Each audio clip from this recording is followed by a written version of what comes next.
So I'm meeting today with Werner Berger, who has spent 30 years in corporate consulting, but that's not really his claim to fame. His claim to fame is that he is the oldest person to have climbed the 7 highest peaks on the 7 continents, including Mount Everest. So, Werner, tell me about that background, and tell me what you've got coming up here. Well, the background includes, of course, as you said, climbing each of the highest points on the 7 Which continents. is pretty darn impressive. Well, some people say at my age it's impressive. I think look, it's just a lot of fun. It would be impressive at 25 in my book, so the age is just a bonus on the impressive-ness of it. But well, maybe I'm just playing it up in my second childhood. There you go. So you're continuing to play and figure out what you want to be when you grow up. Got that right. Mountain climber consultant. Well, I can see certainly the metaphorical parallel there, but tell me a little bit about how these things relate to each other. You cannot be on a mountain or you cannot be on a climb without learning a tremendous amount about yourself. And in my corporate consultancy, my focus over the last X number of years has been leadership for corporations as large as Clorox and AstraZeneca. Okay. And it is tough to learn about leadership in a classroom. Mm-hmm. When you learn about it experientially and you get to know who you are and you get to know how important communication is, and you get to know how important having a focus is, everything shifts. Yeah, and I can see what you're saying. I mean, obviously, in a classroom, you can think you know what you're talking about, but when you're literally in the field, and now we're not even just talking the corporate field and the boardroom, but we're talking, literally on a trek with teammates. Some of these concepts really will sink or swim very quickly as to what is just kind of academic fluff and what is the real tried and true practical value, rubber meets the road, helps the team get the job done, right? Absolutely, and there's a huge disconnect between knowing and doing. Mm-hmm. In fact, the one has everything to do with making the decision I need to do something, and then all of the subconscious barriers kick in and actually prevent me from doing what I need to do. Right. So procrastination kicks in, senses of I'm not good enough, I don't know how to do this kick in, and those are the breakthroughs that are possible when you experientially learn about yourself and about leadership. Mm-hmm. Yeah, and we were just talking about the difference between people who are kind of collaborative leaders versus people who are competitive leaders. So tell me a little bit about how that plays out on a trek as well as in a corporate environment. Most of us have grown up with a competitive mindset. Mm-hmm. And especially if I have the sense that I'm not good enough or somebody else is better than me, I really have no option but to play in the competitive field. And when I can get out of that and I can start appreciating who I am and I can appreciate what I'm bringing to the table, then I can start playing collaboratively. And on a team, let's say on a trek to Everest Base Camp or hiking up Mount Kilimanjaro, the question is always, how can I not only support myself, but how can I support my teammates? That's just something that automatically starts kicking in because we see each other in a very, very different light. Yeah. Well, and it's fascinating. I can't help but, bring in my background as a psychologist because it has always seemed to me that people who are very, very competitive and are in that sort of competitive, in it to win are often trying to overcompensate for a feeling of not quite believing that they belong at the top. So they're having to prove that they need to best everyone else. Whereas someone who has made that trek, who has made that journey, who understands what true leadership is, what true influence is much more confident and doesn't need to prove that. They just do it, and I think that's a big part of that experience that comes from the doing as opposed to simply learning and then trying to mimic what you're observing in somebody else, right? So now, of course, why are we talking about trekking up mountains here? And we have something that you're developing here for people. This isn't just an idle conversation about your achievements. So what's going on here, Werner? What are you cooking up for people who are up and coming in the world of leadership?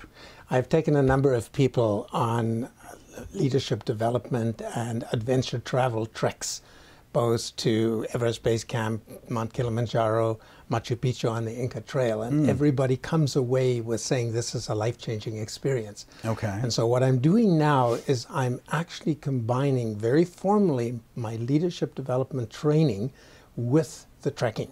Okay. So that when I take corporate executives on one of these treks, they come back as a different person. They come back recognizing that collaboration is the only way to go.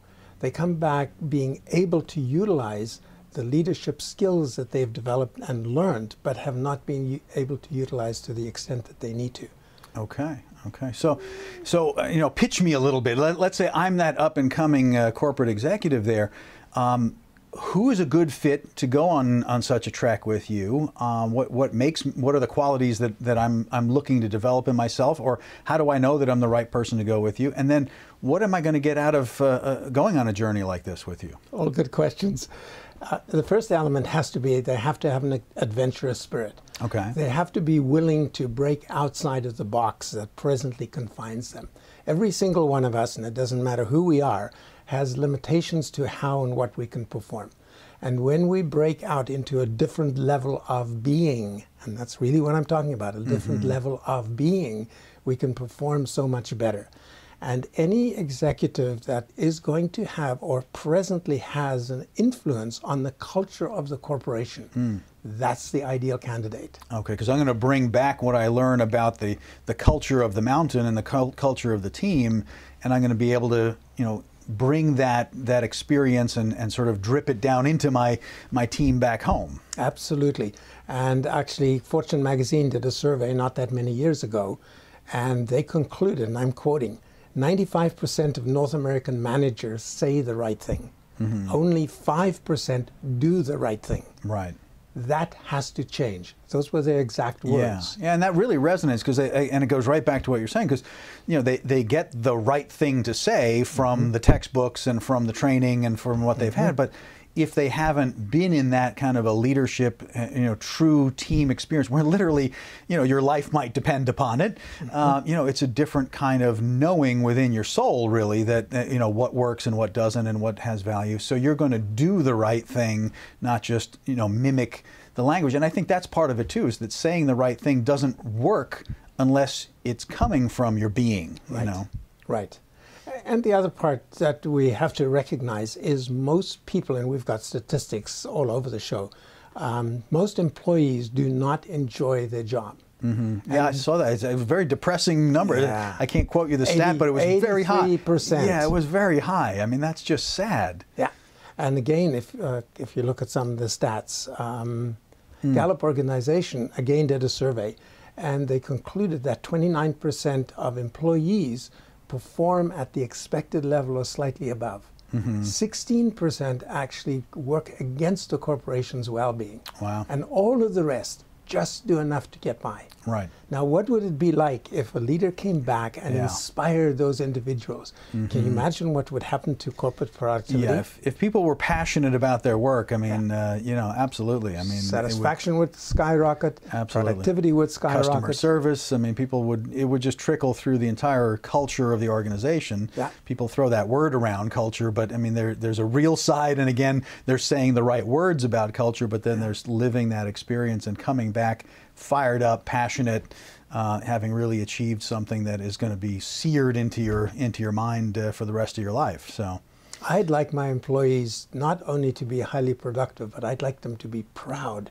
at working for my organization. Yeah, no, and that's possible. I agree. I think it is possible. And in fact, I think it ought to be a burning passion in everyone to get that burning passion. If you hate your job, then what's your life like? Right. I mean, we spend so many hours at work. I mean, it's, you know, that 80-something % statistic is really depressing when you figure, I don't know what the percentage of hours of your life are spent at work, but it's got to be pretty close to that 80% or more. And so that's just not a good combination at all. So if I'm feeling like that, I belong on one of these trips with you, I think.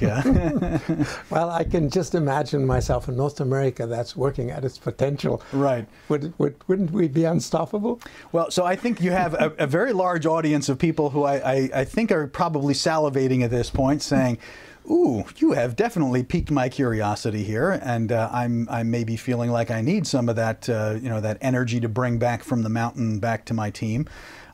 So what is it that we want people to do right now if they want to find out more about this? Because this is not for everyone. This is for a very small group of people. You're not taking hundreds of people up the side of Kilimanjaro or to Everest Base Camp. So what should people do to find out more right now? Each of the expeditions is limited to 20 people. So a maximum of 20 people can go on this. And they contact me directly and see if they qualify. And we'll have a 10, 15 minute, maybe half an hour conversation. Okay, and we're going to put the number right up here on screen for people to contact you directly if they want to do that. And I think we recommend that people do that. They should speak to you directly. Ultimately, they have to. They're going to have to. Yeah. This is not for everyone, and you want to know who you're bringing on your team. So excellent. Well, I know that it would be for me, so you're going to have to reserve. There's only 19 slots left now because I'm going. Perfect. Love it. Excellent. Well, so call the number right now. Speak to Werner directly. Find out if this is the right thing for you. Just this little conversation is getting me fired up. I hope it's getting you fired up. But there is a lot of value here, and this is just scratching the surface in this conversation. There's just tons more that people can learn from you and from previous treks that you've taken. So call now, because these are going to be gone very soon.